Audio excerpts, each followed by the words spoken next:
Happy Sunday po sa ating lahat. Ako si Benison Estareja.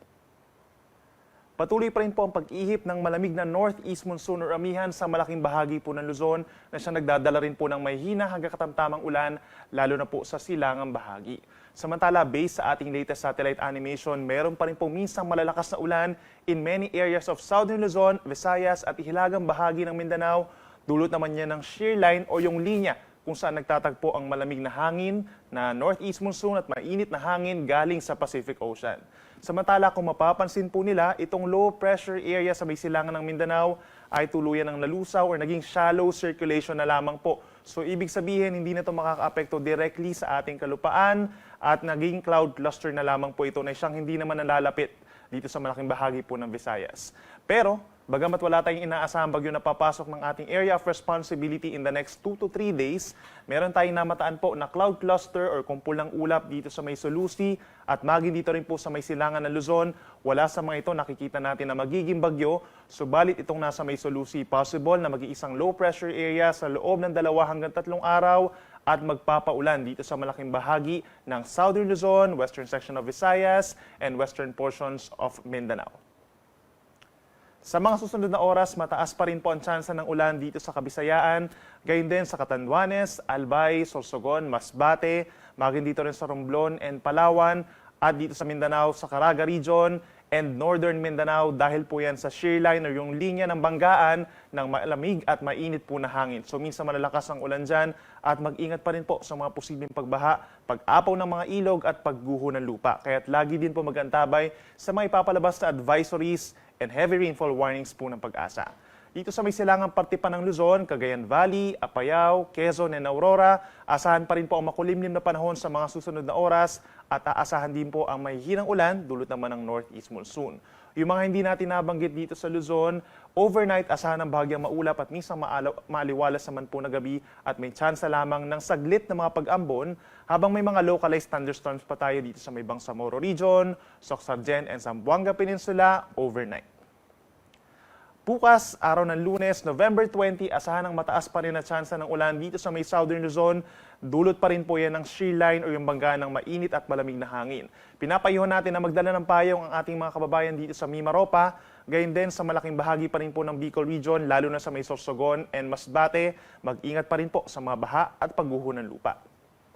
Dito naman sa may silangang parte po ng Luzon, particularly sa may Camarines Provinces, Quezon, Aurora, Cagayan Valley, at dito rin po sa may Apayao and Kalinga, mataas pa rin po ang tsansa na magkakaroon ng mahihinang ulan at makulimlim na panahon dulot po ng northeast monsoon.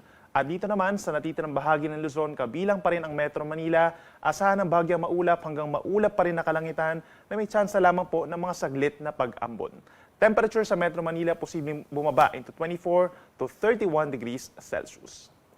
Sa ating mga kababayan po sa Visayas, asahan pa rin ang maulang panahon sa loob po ng 24 hours by tomorrow po yan at meron tayong minsan malalakas na ulan na posible pa rin magdulot ng mga pagbaha at pagguho ng lupa dahil yan sa shear line. Sa ating mga kababayan sa Mindanao, umaga pa lamang patuloy ang mga pag-ulan natin dito sa may Northern Mindanao and Caraga Region dahil din yan sa shear line. Mag-ingat din po sa mga pagbaha at landslides at lagi mag-antabay sa mga advisories po ng Pag-asa. For the rest of Mindanao, bahagyang maulap hanggang maulap ang kalangitan, nasasamahan ng mga pag-ulan umaga pa lamang dito po sa bahagi ng Zamboanga del Norte, Davao de Oro and Davao Oriental habang may mga localized thunderstorms pa sa ilang bahagi ng Mindanao sa tanghali hanggang sa gabi.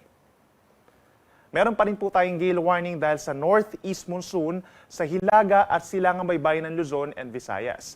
Hanggang 4.5 meters or nasa 1.5 palapag ng gusaling taas ng mga pag-alo ng mararanasan dito po sa Batanes, Cagayan, Ilocos Provinces, pababa ng Isabela, Aurora, sa may Northern Quezon kabilang ang Polillo Islands, Calaguas Islands, Rapu-Rapus Albay, northern and eastern portions of Catanduanes, northern and eastern coast ng Northern Samar, at dito rin po sa eastern coast of Eastern Samar.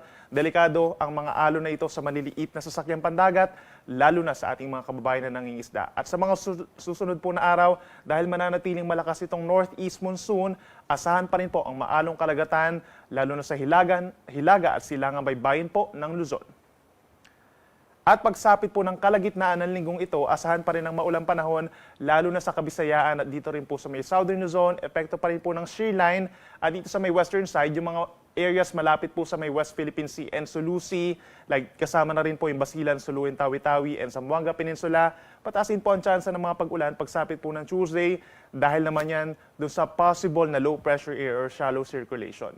So kung dito sa Metro Manila, Tuesday hanggang Thursday, halos magkakatulad pa rin po na weather conditions ang iiral dyan, bahagyang maulap at minsan maulap lamang ang kalangitan na sasamahan lamang ng saglit na may hinang ulan, dulot pa rin po ng northeast monsoon. Temperature natin posibleng bumaba between 24 to 25 degrees Celsius. Sa ating mga kababayan po sa Baguio City, nasa 15 to 16 degrees Celsius pa rin po yung possible na pinakamababang temperatura. Sa kalagitnaan ng linggong ito, iiral pa rin po ang northeast monsoon. Maaraw naman sa umaga, pero sasamahan lamang ng mahinang ulan sa hapon at gabi. Sa ating mga kababayan po dito sa Bicol Region, makulimlim na panahon pa rin po ang iiral Tuesday hanggang Thursday, pero hindi na kasing lakas yung mga magiging pag-ulan dito sa Legazpi City as nitong mga nagdaang araw. In general po, mga light rains lamang ang mararanasan po sa kalagitnaan ng linggong ito, dulot po yan ng northeast monsoon or amihan. Sa atong mga kaigsoon din na over Metro Cebu, Tuesday and Wednesday, asahan pa rin ng kalat-kalat na ulan and thunderstorms. Dulot po yan ng shear line o yung banggaan ng mainit at malamig na hangin.